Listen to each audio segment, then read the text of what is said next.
आज हम आपको दिखाने वाले हैं कि हमने अपने मैथ्स ट्रेनिंग में 2 दिन में पूरी टीम ने मिलकर के क्या मॉडल रेडी किए। देखिए, सबसे पहले ये दिखाते हैं, यह रैखिक युग्म अभिगृत के बारे में। यदि एक सरल रेखा के ऊपर एक किरण खड़ी कर दी जाए तो दोनों ओर से जो कोण बनते हैं, जैसे एक आपको ब्लैक कलर में बना हुआ दिखाई दे रहा है, एक आपको येलो कलर में, दोनों कोणों का जोड़ मिला करके होता है 180 डिग्री। ये देखिए, यहाँ मैं कैमरा लेके आइए। देखिए, ये मूव कर सकता है बच्चा इसको, जैसे 30 और 150। इधर वाला कोण हो गया अधिक कोण 150 और ये हो गया न्यून कोण 30। यहाँ 0 और 180 से हम चले थे। 60 120 दोनों का जोड़ 180, 90 90 का जोड़ 180। कहीं पे भी आप रोक के देख लीजिए, जैसे इधर से हो गया है ये 140 और इधर से हो गया है 40, दोनों का जोड़ हो गया है 180। तो एकदम जो कंसेप्ट है वो बच्चे को क्लियर हो जाएगा, उसको बार बार पूछने की या भूलने की कोई भी ऐसी इशू हमारे सामने नहीं आएगा। अब बढ़ते हैं हमारे अगले मॉडल की तरफ। ये दिखाता है शीर्षाभिमुख कोण को। ये दो हमने प्रतिच्छेदी रेखाएं ली है। आप इसको स्ट्रो का इस्तेमाल करके भी बना सकते हैं। स्ट्रो से पर प्लास्टिक का यूज नहीं करने के लिए हमने चार्ट की स्ट्रिप्स ली है। अगर आप इनको घुमाते हो, देखिए दोनों रेखाओं के मध्य 4 कोण बन रहे हैं आमने सामने। ग्रीन के सामने वाला पार्ट ग्रीन के इक्वल होगा, येलो के सामने वाला पार्ट येलो के इक्वल होगा। तो बच्चा देख सकता है कि शीर्षाभिमुख कोण आपस में बराबर क्यों होते हैं, ये खुद घुमा करके। और हमने इसके नीचे डी भी लगाई है ओरिजिनल, ताकि बच्चा माप के देख सके कि ये कोण वाकई में इक्वल हैं या फिर नहीं है। वर्किंग मॉडल है ये मैथ्स का, बना करके वर्क करके बच्चा खुद अपना सीख सकता है। अब बढ़ते हैं हमारे अगले मॉडल की तरफ। ये है समांतर रेखाओं के मध्य बने कोण। ये हमने 2 समांतर रेखाएं ली है, रेखा L और रेखा M। ये ब्लैक वाली तिर्यक रेखा इनको काट करके जा रही है। तो जैसे प्रतिच्छेदी रेखाओं में, अब ये 2 एक तरह से प्रतिच्छेदी होगी, ये 2 एक तरह से प्रतिच्छेदी। यहाँ पर आपको 8 कोण बने हुए दिखाई देंगे। 1 2 3 4 5 6 7 8। अब इन 8 कोणों में से हमारे पास कुछ कोण तो ऐसे होते हैं जो बराबर होते हैं। हमने लिख भी दिया है क्लैरिटी के लिए। बराबर कोण कौन कौन से होते हैं? एकांतर कोण, शीर्षाभिमुख कोण और संगत कोण। और कुछ कोण ऐसे होते हैं जिनका योग 180 डिग्री होता है। उनमें कौन से कोण हैं? अंतः कोण है, जो तिर्यक रेखा के एक ही ओर बनेंगे। रैखिक युग्म भी आप इसके माध्यम से भी दिखा सकते हैं, और संपूरक कोण भी आप इसके माध्यम से दिखा सकते हैं बच्चे को। कैसे? देखिए, ये दोनों जो कोण आपको दिख रहे हैं, एकांतर कोण कौन से होते हैं? जो उल्टी दिशाओं में बनते हैं। ये इस तिर्यक रेखा के ऊपर है और ये कोण इस तिर्यक रेखा के नीचे है। इसका मुंह अलग तरफ है, दाईं तरफ है, तो इसका मुंह बाईं तरफ है। ये हो जाएंगे हमारे एकांतर कोण। पर्पल कलर पर्पल के इक्वल, येलो वाला पार्ट येलो की, ये है एकांतर अंतः कोण। यहाँ से भी आप एकांतर बाह्य कोण भी बच्चे को समझा सकते हैं। उसके बाद देखिए, तिर्यक रेखा के एक ही को और जो ये कोण बने हुए हैं, ये और ये दोनों का जोड़ मिला करके होगा 180 डिग्री, क्योंकि अंतः कोणों का जोड़ होता है 180 डिग्री। और ऐसे कोई भी कोणों की जोड़ी आप लेते हो जिनका जोड़ 180 डिग्री है, उनको संपूरक कोण भी आप कह सकते हैं।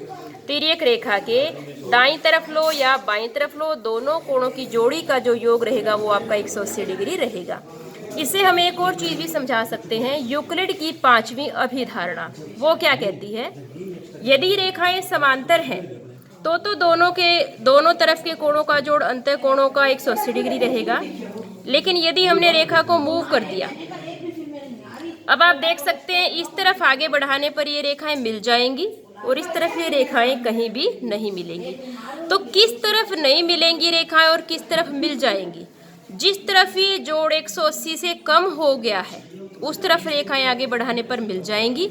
जिस तरफ जोड़ 180 से ज़्यादा होता जाएगा वहाँ पर उस तरफ आपकी रेखाएं नहीं मिलेंगी। तो यूक्लिड की 5वीं अभिधारणा भी आप इसे समझा सकते हो, समांतर रेखाओं का कंसेप्ट और सभी टाइप के कोण, जो कि हमारी 9th क्लास की ज्योमेट्री का बेस है। और अगर बच्चे को 9th क्लास में ज्योमेट्री क्लियर हो जाती है तो आगे IAS लेवल की ज्योमेट्री भी इससे ऊपर नहीं आती है। आप कोई भी अपना पेपर उठा करके देख सकते हैं कंपटीशन एग्जाम का, केवल 9th क्लास की ज्योमेट्री ही बेस है, वही आगे चल करके हमारे काम आती है। अब एक और बेसिक मॉडल बच्चों को समझाने के लिए, ये आप छोटी क्लासेस के लिए भी प्रयोग कर सकते हैं।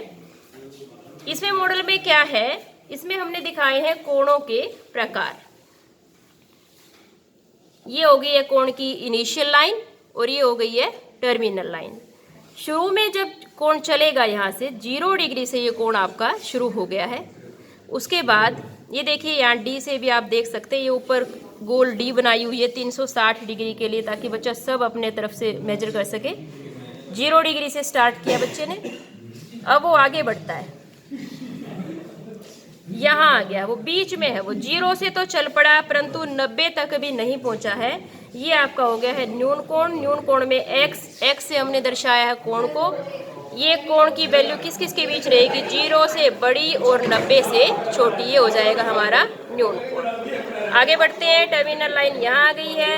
ये अब कौन सा कोण बन गया है, 90 डिग्री समकोण। इसकी पहचान बच्चे को होती भी है बहुत ज़्यादा। उसके बाद आगे बढ़ते हैं, अधिक कोण। ये आकृति ये चार्ट पेपर से दिखाए गए हैं बच्चे को, ताकि ये देख ले आकृति उसके इस टाइप की बनती है, जब वो प्रकार से बनाता है उसको पहचान हो उसके देख करके भी। 90 से हो जाएगा बड़ा और 180 डिग्री से छोटा, ये हो जाएगा अधिक कोण।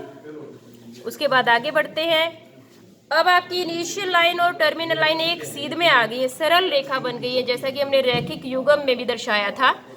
ये क्या हो गया है, ये हो गया है रिजु कोण, जिसका मान होता है 180 डिग्री। रिजु मतलब सरल यानी कि सीधा। सीधी रेखा कब बनती है, जब आपका कोण 180 डिग्री का होगा।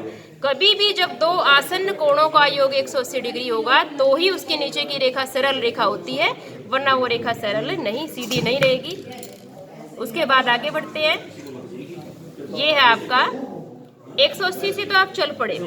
ये देखिए जो आकृति बन रही है, यही सेम आकृति हमने यहाँ दर्शाई है कि ये कोण का ये वाला जो भाग है यही चार्ट पेपर से दर्शाया गया है।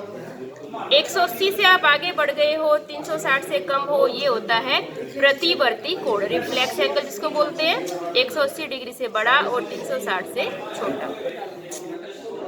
अब आगे चलते हैं,